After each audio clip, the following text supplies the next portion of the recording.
আলহামদুলিল্লাহ ওয়াসসালাতু ওয়াসসালামু আলা রাসূলিল্লাহ ওয়া আলা আলিহি ওয়া সাহবিহি ওয়া মান ইহতাদা বিহুদাহ।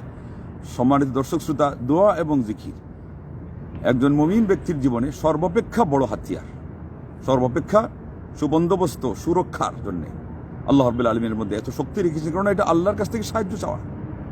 সারা পৃথিবীর শক্তিধরদের বড় যিনি, তার নাম আল্লাহ।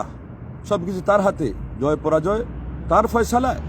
আল্লাহ রাব্বুল আলামিন যেই জিনিসগুলো দোয়া হিসাবে সরাসরি শিখিয়েছেন বা নবী সাল্লাল্লাহু আলাইহি ওয়াসাল্লামের মাধ্যমে আমাদেরকে জানিয়েছেন, এর চেয়ে বড় হাতিয়ার অস্ত্র আর কি হতে পারে?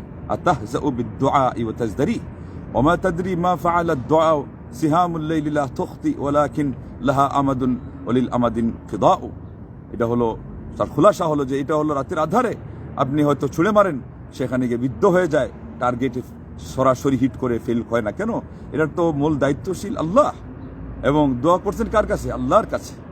এই জন্যে এটার কত যে উপকারিতা এবং তার মাহাত্ম্য বলে শেষ করা যাবে না।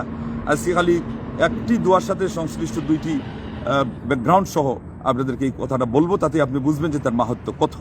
আল্লাহ নবী সাল্লাল্লাহু আলাইহি ওয়াসাল্লাম এক হাদিসে বলেছেন, আবু হুরায়রা রাদিয়াল্লাহু থেকে বর্ণিত, যে ব্যক্তি বিকাল টাইম এটা জোর থেকে শুরু হয়ে যায়, আসরের পরেরটা হলো তার সবচেয়ে বেশি উপযোগী সময়।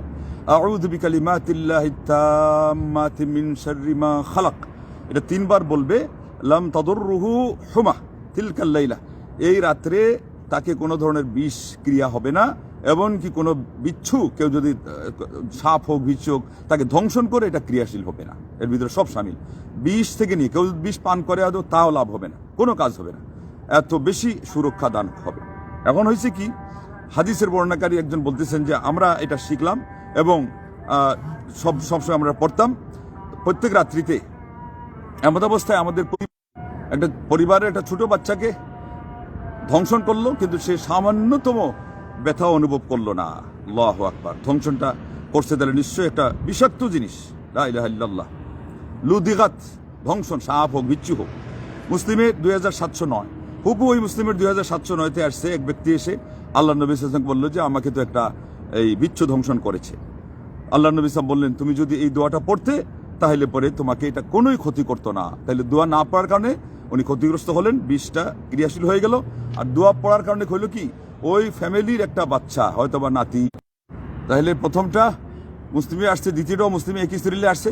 প্রথমটা মুসনাদ আহমদেও আসছে, তিরমিজিতেও আসছে, দ্বিতীয়টা আসছে মুসলিমে আসার পাশাপাশি একই সিরিয়ালে, আবার সহিহ ইবনে হিব্বানের মধ্যে। আমরা এখান থেকে বুঝতে পারলাম যে এই দোয়াটা আউযু বিকালিমাতিল্লাহি তাম্মাতি মিন শাররি মা খালাক, এটা আমাদেরকে বিকালে 3 বার পড়তে হবে। এর মাধ্যমে আল্লাহ রাব্বুল আলামিন সুরক্ষা দান করুন কিসের থেকে?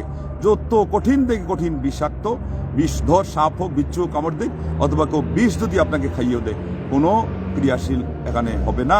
আল্লাহ, অতএব আসুন আমরা আল্লাহ নবী সাল্লাল্লাহু আলাইহি ওয়াসাল্লাম শিখিয়ে দেওয়া এই দোয়াটা পড়ি।